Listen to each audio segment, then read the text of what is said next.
This is the news on PBCJ. I'm Simone Absalom. The Tourism Enhancement Fund has developed several initiatives geared specifically to assisting small and medium tourism enterprises manage the devastating impact of COVID-19 on their businesses.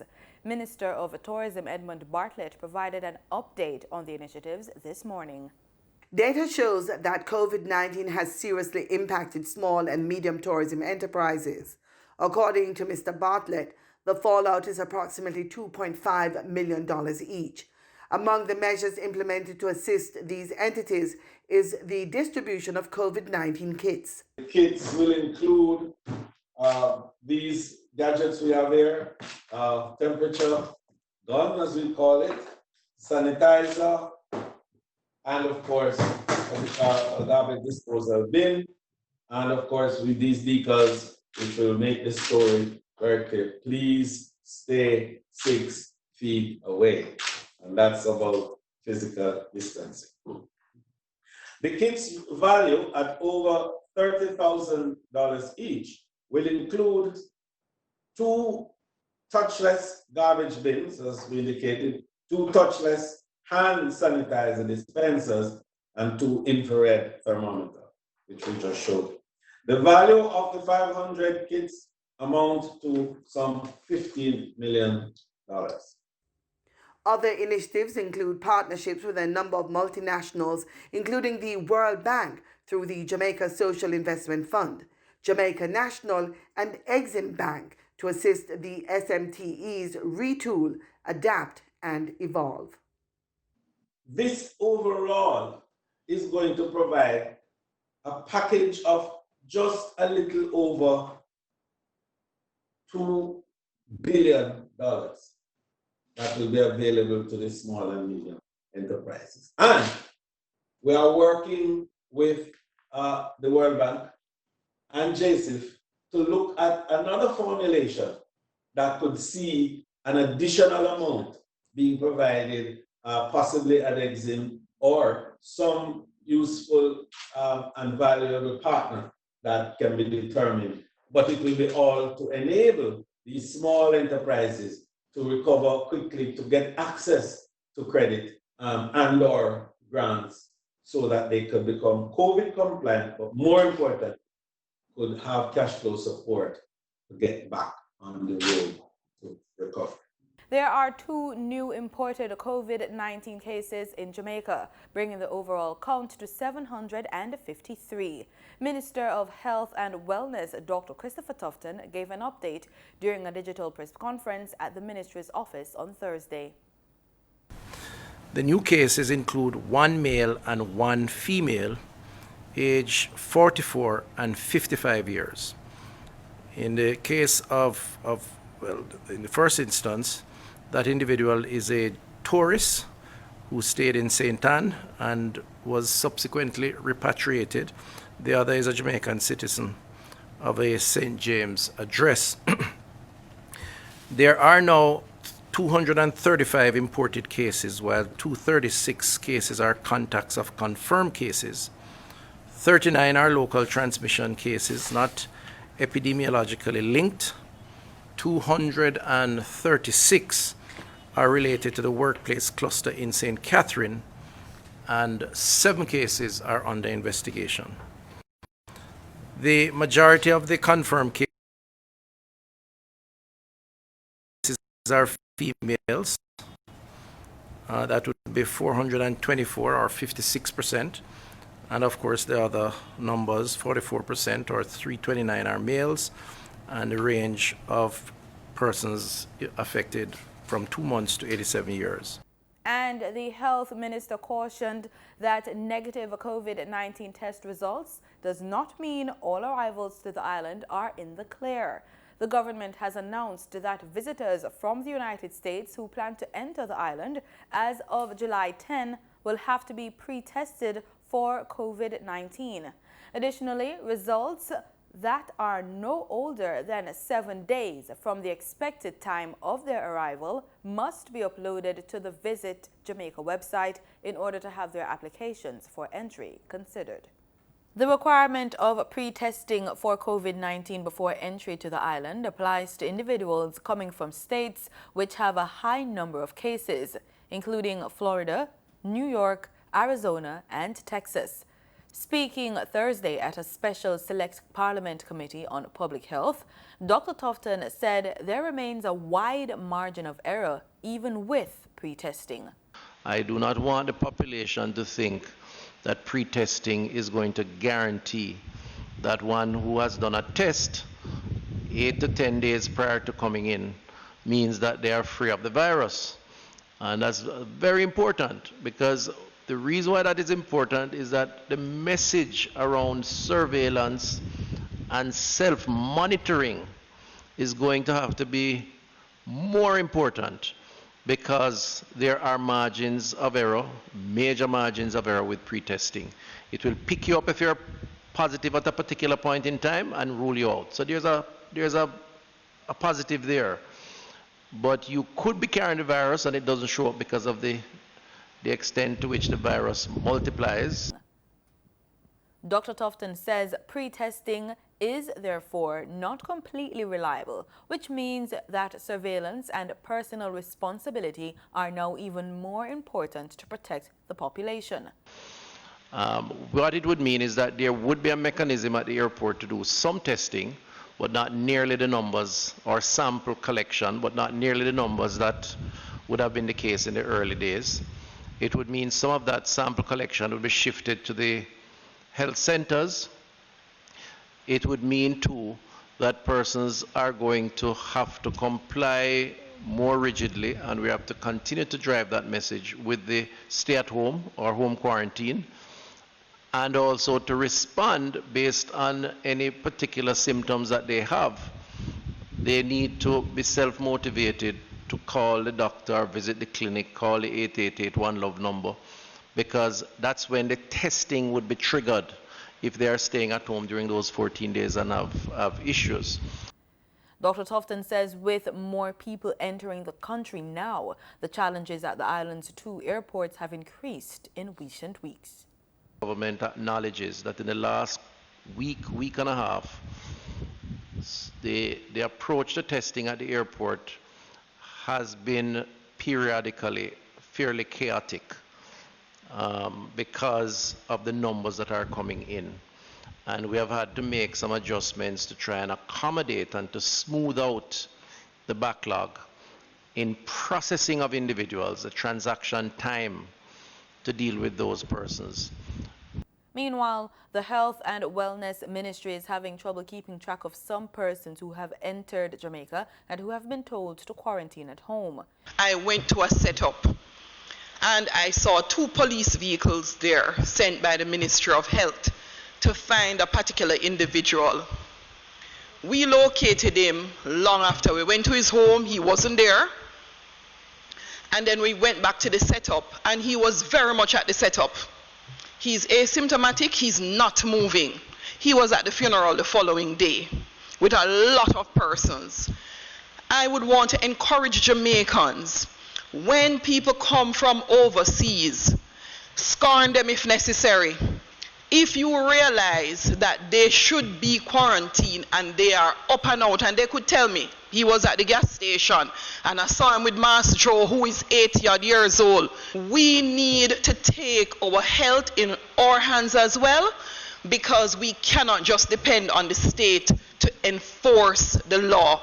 We have far more citizens than we have state officials to do the enforcement for us. So I'm making a plea, because we would have had a situation where the number of funerals declined to almost nothing. We are now seeing set up grave digging and funerals abundantly every day, every weekend, 2, 3, 4, 5, 6 in a community. I am begging Jamaicans to understand that the persons who you know have traveled and you see them out, report, and at a minimum, keep your distance from them. The health minister is urging vigilance amid the implementation of new testing requirements for persons coming to Jamaica. Those who are to comply with the rules of stay at home or quarantine, whether they are nationals or non-nationals, And, that messaging is going to have to be repeated over and over to get the population to come to terms with the realities that if we're going to go for more relaxation and normality, the risk profile is going to change and the approach to managing that risk is going to change. The teachers and students of Balcombe Drive Primary in Kingston are the latest beneficiaries of the government's Tablets for Teachers program. Distribution of tablets is being done through eLearning Jamaica Company Limited, an agency of the Ministry of Science, Energy and Technology. Here's more in this report. The Tablets for Teachers program is part of an agreement between the government and the Jamaica Teachers Association to provide each teacher in public schools with a tablet computer, enabling teachers adapt their teaching style to suit the needs of individual students and allow for innovative ways to learn. Prime Minister Andrew Holness pointed to the fact that the temporary closure of schools as a result of the COVID-19 pandemic reinforced the need for more technological synergy in the learning experience. The initial expectation was for the devices to be distributed to schools within the next 12 months. However, in light of COVID-19, we are expecting the process to also facilitate greater online learning. So that means we will have to fast track what we are doing. Now, the phone, the tablet and the computer has taken on new importance and value in the household and in the lives of our children. We are actually now using it as a tool for improving productivity and creating value. He had high praise for students' adherence to COVID-19 safety protocols and spoke about the new norm in schools. I was very happy to see the youngsters come up in their uniform and they are singing. They were wearing their masks. They took down their masks when they were singing. I started to think of what could September morning look like when we go back to school. How will our classrooms look? We can't hide from the disease forever. We can't shelter in place forever. We can't shut down the economy and the society forever. A part of learning how to live with the virus and the disease it causes is for us to internalize these infection prevention and control measures. Technology Minister Briana Williams said, like many other institutions across the island, Balcombe Drive Primary and Junior High School has been impacted by the COVID-19 outbreak, which stalled the education of many students island-wide. And the work we're doing here goes to the heart of creating a digitally inclusive society where no one gets left behind. eLearning Jamaica Company Limited is tasked with providing expertise in the management and implementation of innovative technology projects that support the improvement of national learning outcomes. Some 114 schools received 2,000 tablets in the month of June from eLearning Jamaica Company Limited. All is in place for administering of the Caribbean Secondary Education Certificate, CSEC, and the Caribbean Advanced Proficiency Examination, CAPE. Approximately 58,720 students have registered to sit CSEC subjects and 16,184 for CAPE, starting Monday, July 13. Oral exams for foreign languages have already commenced. Acting Chief Education Officer in the Ministry of Education, Youth and Information, Dr. Kassan Troop, says additional centers have been established within schools and in some cases the entire campus will be used if necessary. Deputy Chairman of the St. Ann Municipal Corporation, Sydney Stewart, is now Chairman and Mayor of St. Ann's Bay following the resignation of Michael Benavis. Mr. Stewart, who is councillor for the Bamboo Division, was installed during Thursday's monthly meeting of the Municipal Corporation. Dallas Dickinson, councillor for St. Ann's Bay Division, was installed as the Deputy Mayor. Time now for expert analysis and reports on some of the biggest business stories of the week. With the Business Report with Gabriel Thompson. When you hear the word farmer or farming, what do you think about? For those of us who come from the country, you might think of water boots, a man with a machete, or even a donkey. A quick internet search for the word shows mostly men, but don't be fooled, women around the world have always been involved in gardening and farming, and Jamaica is no exception. Today we're talking to one such woman. This is Elizabeth Levy, but she wants you to call her Liz. Liz is an investor farmer who works with the Agro Investment Corporation, AIC. She's been in the field for 4 years. AIC serves as the agribusiness facilitation arm of the Ministry of Industry, Commerce, Agriculture and Fisheries. The corporation ensures the use of government-owned agricultural assets, including agroparks where investor farmers lease lands and plant crops. Liz Levy's farm sits on 5 acres of land at the Amity Hall Agro Park in St. Catherine. Let's find out how she got started with farming. Got into farming because my hobby was gardening. I was crazy about plants. Obsessed with plants. Still am, although I don't have much time for it these days. So it was almost a natural progression. When I wanted something to do, I wanted to go into my own business, and I think of farming as a business. So it's a very unglamorous story, but it's the truth. It's a simple story. So, what does she plant? I haven't had a wide range of crops that I've worked with. I basically just planted hot peppers over the years. Both Scotch bonnet and West Indian red peppers.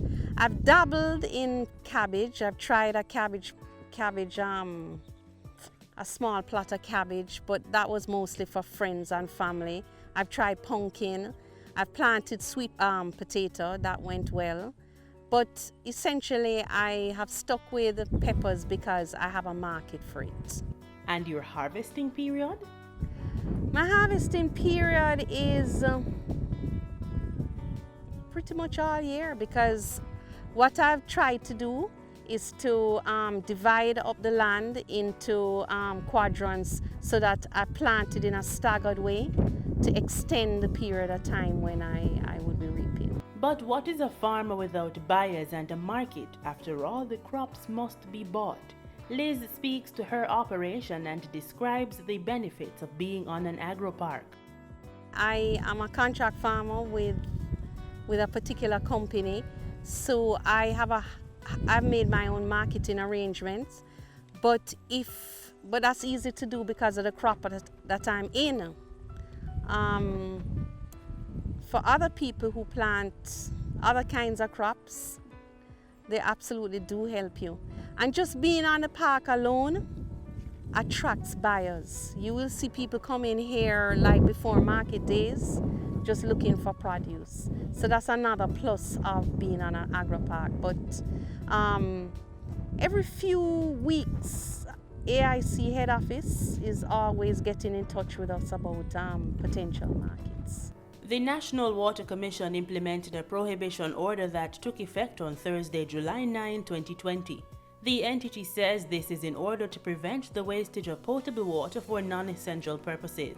As a result of the order, the watering of lawns, gardens and farms with potable water is a punishable offense. NWC says this has become necessary as water levels in the island's dams are critically low due to a prolonged dry spell affecting Jamaica for several months. Farmers are no strangers to the effects of climate change, and Liz has been impacted. Definitely it has. Not so much here, because a big plus of farming on one of the government agro-parks is that you have access to water. We have irrigation. So that's not so much an issue.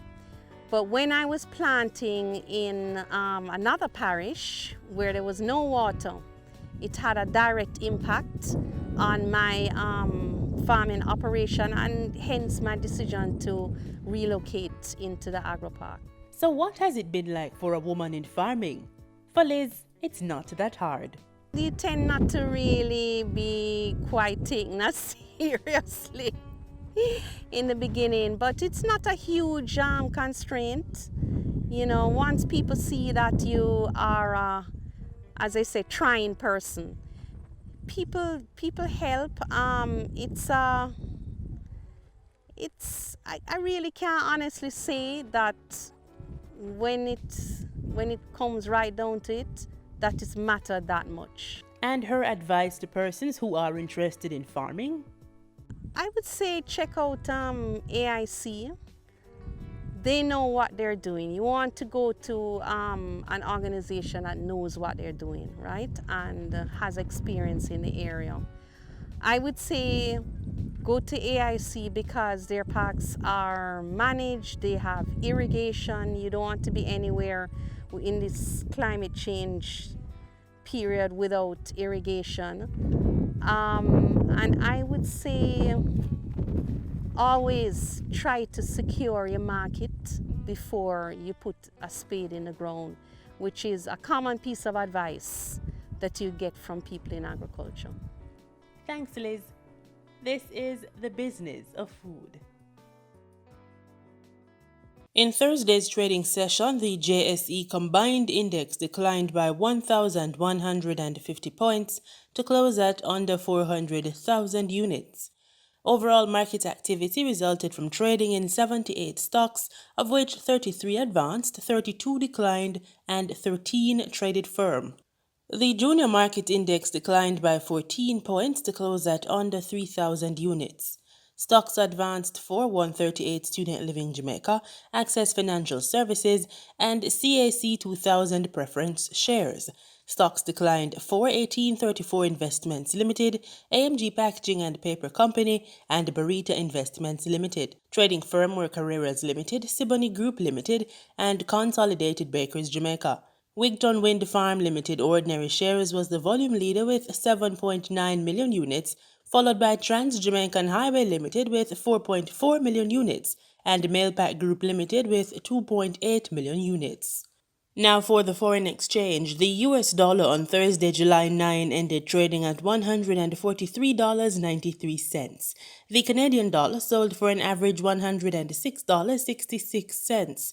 The pound sterling traded for $183.53, and the euro ended trading at $162.50.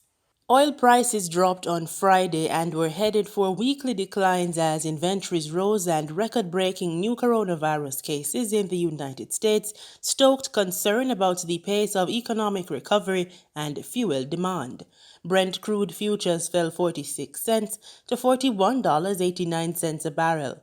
West Texas Intermediate crude futures dropped 51 cents to $39.11 a barrel.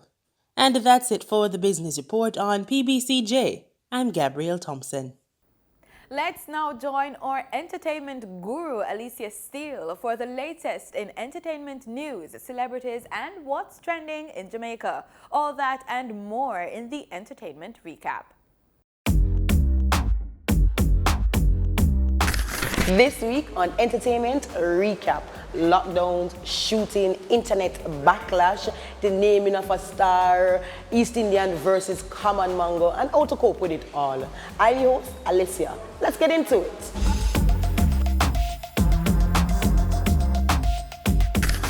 Watch and know, Leroy Tommy Lee Russell was asked to make contact with detectives at the Freeport Police Station in Montego Bay, St. James by midday on Tuesday, July 7th, 2020. Then this real.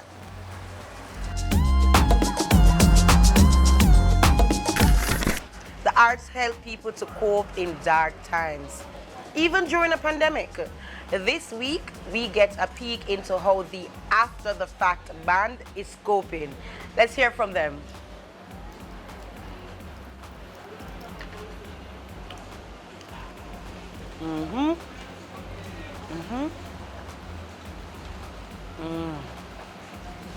This is the ATF band.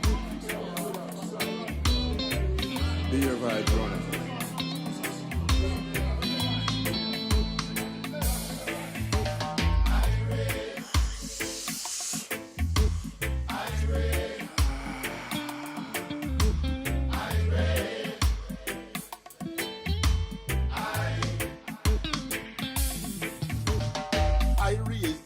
The COVID-19 don't really affect us musically because your talent is your talent, and unless you're actually sick, then you can't play.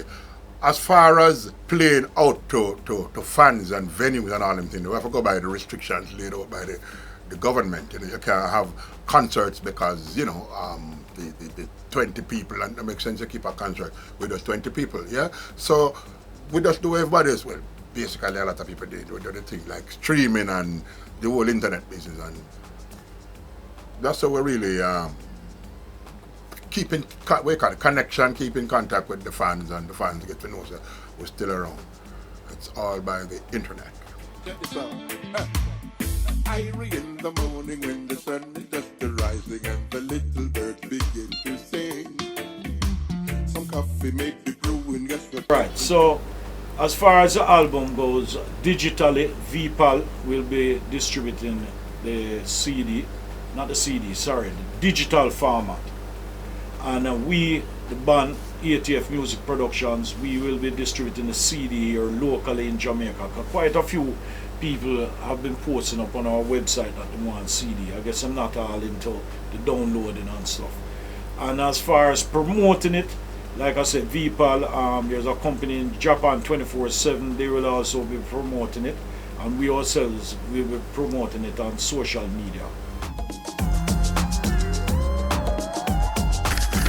The fastest man in the world, Usain Bolt, and girlfriend KCB had a lovely baby girl on May 18th.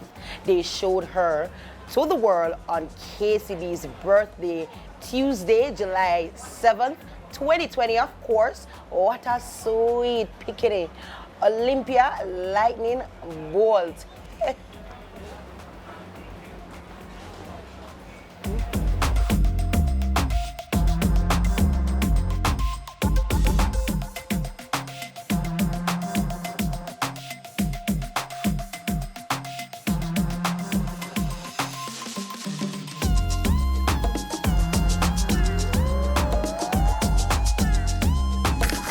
Dancehall singer Kyle Rebel 6 George was reportedly gunned down in his home. And guess what? It's while he was playing his PlayStation.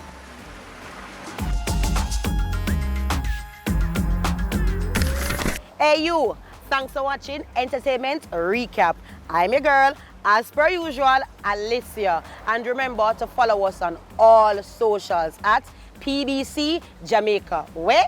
PBC Jamaica. And big up to Ear Candy Collection for my earrings, of course. And follow them now on them Instagram at the Ear Candy Collection. Always, you know, and forever, you know. Big up, oh, you.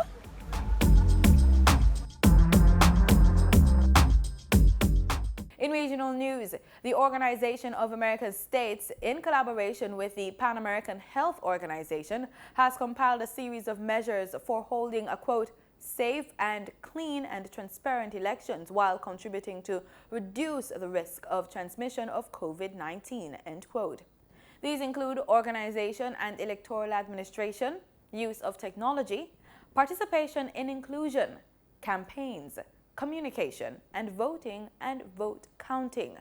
The organization in a statement said, quote, the consequences of the pandemic, the high possibilities of contagion through human interaction, the risk of death, the application of restrictive measures pose serious difficulties to the organization of electoral processes, so democratic alternatives must be analyzed that do not damage the legitimacy of origin of those elected, end quote. In all the regional news, $20 million has been approved for Trinidad and Tobago by the World Bank for the country's COVID-19 emergency response project. We hear more from this TTT News report. Director for the Caribbean, Tahseen Syed, said this new World Bank project will support TNT's response to COVID-19. In a statement, she said it will assist in providing critical medical supplies and equipment and will strengthen the capacity of the health sector. The bank said this plan deals with identifying and treating patients to minimize the spread of the infection and severity of cases.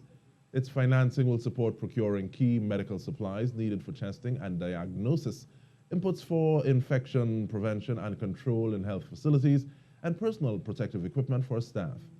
In May, Finance Minister Colm Imbert said the government is projecting a total expenditure of $6 billion on COVID-19 relief and other needs between now and September. At that time, he said that $934 million had been spent to date on COVID-19 relief.